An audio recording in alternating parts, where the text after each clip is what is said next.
Hi, this is Roger in Finland, and today I'm going to give you the first impressions on the Olympus OM-D EM-1 Mark II. And yes, this is 2021.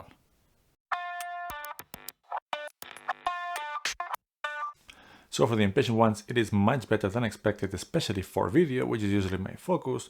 And it is a great YouTube camera still in 2021 if you find a good deal on a second-hand camera.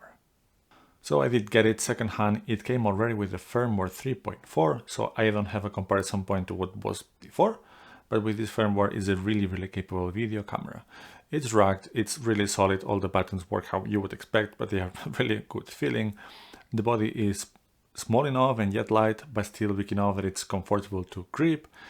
The grip itself is maybe a little bit too small for my big hands, so I did get a L bracket, and I never use the L part anyway, so I get both things, space for my pinky and then integrated Arca Swiss, making the size of this camera just perfect for me. It's clearly smaller than the Panasonic G9, and still the grip, it feels good.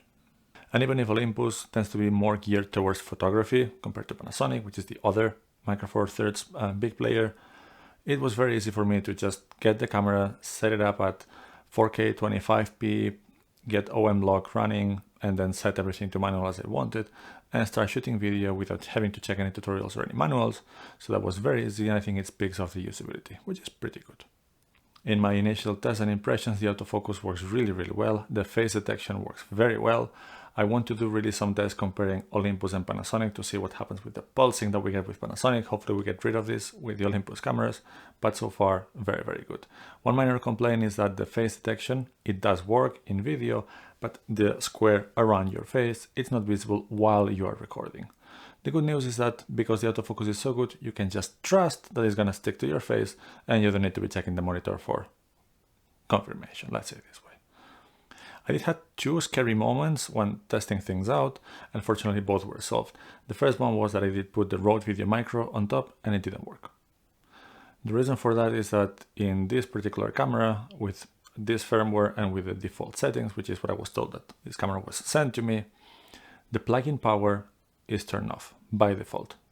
I have no idea why, or even why would it be an option. I don't know if it's going to harm some microphones that they don't need it, but in most cameras that's something that you don't even need to worry about. The second thing is it was actually a little bit tricky to get there. So you need to go into the menus, then go into the movie mode, turn on the microphone. I thought that was enough, but there's still some extra options, and then in those options you turn on that plug-in power. So first scary moment because it was a second-hand camera and I thought, oh man, I got something that doesn't work, and I wasn't told so, but that problem was solved. The second small scary moment was when I tried to plug this camera into the Atomos Ninja 5 to do something that you'll see in a different video. I plugged it, turned things on, the camera displayed some strange icon with a really big red X, and it wasn't working, so I don't know what was happening. It seems, based on really quick testing, that if you plug the HDMI cable after the camera has been turned on, everything works fine. Otherwise, it might do some quirky stuff. So these were two small scary moments. They are just a couple of quirks. It maybe took a little bit of investigation to figure out what do I need to do, but it was user error, and now that's solved. Another thing which is not user error, but just a feature of the camera I'm not too happy about, is the fact that it does split the video files in smaller ones if it gets a little bit too big or too long.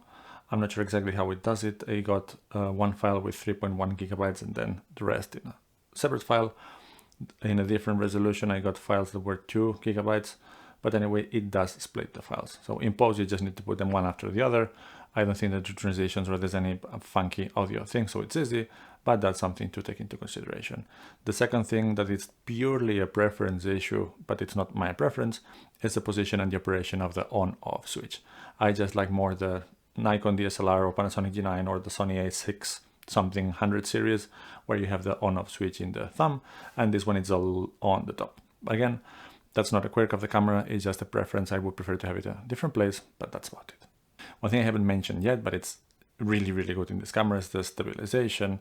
I'm going to do some tests. Actually, I'm going to make a video specifically about the stabilization of this camera, maybe comparing to the Panasonic G9, which is also really good. But that's something that's going to be useful for people that might use this for vlogging or walking around with it, or in general doing handheld video, which is very possible, and then you can forget about lugging around tripods and whatnot. The stabilization will be also useful for photography, but that's not the focus of this channel. So what do we get for video here? We get great autofocus, great stabilization with this firmware OM lock 400, which is a pretty decent lock profile. I know it's 4208-bit, but still, I got very accurate colors and I'm very happy with the results of it. And then great ergonomics. So far, so good. So besides all of those positives and those maybe quirks or negatives, that some of them were either preference or user error, we need to talk about the elephant in the room, and that's the price.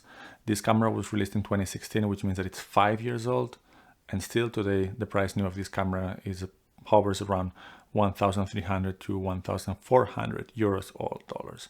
If you compare it to a clear competitor, which is the Panasonic G9, that's almost 2 years more modern, or the release date it was. It has much more advanced video features than this one, even though it does not have the autofocus capabilities of the Olympus.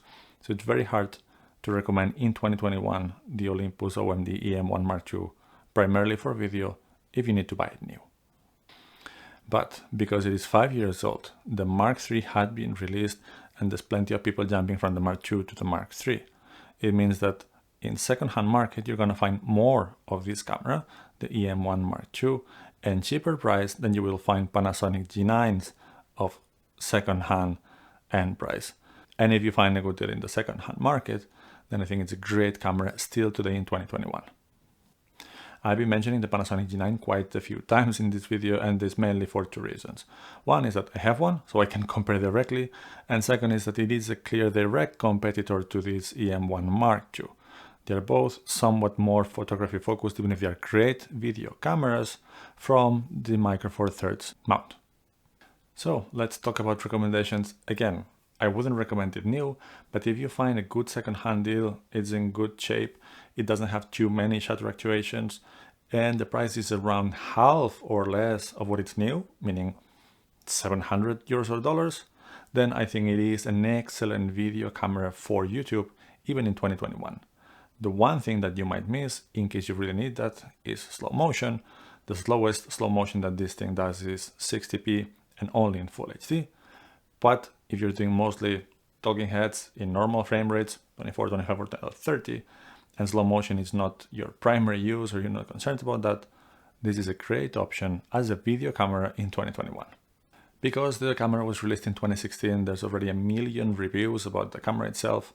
When they released the firmware 3.0 that improved the autofocus drastically and added OM block, there's another ton of reviews generic towards the camera, so I don't think I'm gonna make a review about it. So this is just my first thoughts and counts kind of a review-ish type of video. But what I will be doing is video-centric videos in this channel talking about this camera. Specifically, I will go through all the different video modes that this camera offers, which is quite a bit, and it's a little bit quirky to use, so I want to explain that well. Then I'm gonna have one video, maybe a tutorial, call it, of how to create OM Block 400 in DaVinci Resolve, and most likely I want to test the stabilization, maybe comparing it to the G9, but at least put it to the test. But this is something that will be coming soon. I hope you liked this video. If you did, please like and subscribe, and we're gonna see you soon for some more content.